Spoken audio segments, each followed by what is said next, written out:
সারা দেশে আগামী ২৪ ঘন্টার মধ্যে শীত আরও বাড়বে বলে পূর্বাভাস দিয়েছে আবহাওয়া অধিদপ্তর। আজ সোমবার আবহাওয়াবিদ শাহনাজ সুলতানা গণমাধ্যমকে বলেন, আগামীকাল তাপমাত্রা আরও কমার সম্ভাবনা রয়েছে। তবে শীত বাড়লেও কুয়াশা কিছুটা কমতে পারে কাল। সেক্ষেত্রে শেষ বিকেলের সূর্য দেখা মিললেও মিলতে পারে আগামীকাল। আবহাওয়া অধিদপ্তর আরও জানায়, উপমহাদেশীয় উচ্চচাপ বলয়ের বর্ধিতাংশ পশ্চিমবঙ্গ এবং আশপাশের এলাকায় অবস্থান করছে। মৌসুমের স্বাভাবিক লঘুচাপ দক্ষিণ বঙ্গোপসাগরে অবস্থান করছে। এর একটি বর্ধিতাংশ উত্তর পূর্ব বঙ্গোপসাগর পর্যন্ত বিস্তৃত রয়েছে। সোমবার সকাল ৯টা থেকে পরবর্তী ২৪ ঘন্টা পর্যন্ত পূর্বাভাসে বলা হয়, অস্থায়ীভাবে আংশিক মেঘলা আকাশ সহ সারা দেশের আবহাওয়া শুষ্ক থাকতে পারে।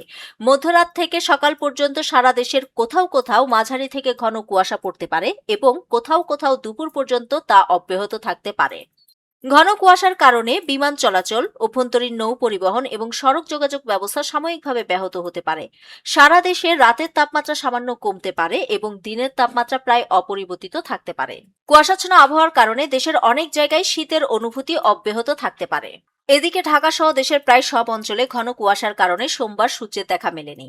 সর্বনিম্ন তাপমাত্রা রেকর্ড হয়েছে কিশোরগঞ্জের নিকলীতে 10 ডিগ্রি সেলসিয়াস, ঢাকায় 13.8 ডিগ্রি সেলসিয়াস। আবহাওয়ার পূর্বাভাসে বলা হয়েছে, মধ্যরাত থেকে সকাল পর্যন্ত কোথাও কোথাও মাঝারি থেকে ঘন কুয়াশা পড়তে পারে, তা দুপুর পর্যন্ত অব্যাহত থাকতে পারে। নিউজ ডেস্ক, দৈনিক পূর্বকোণ।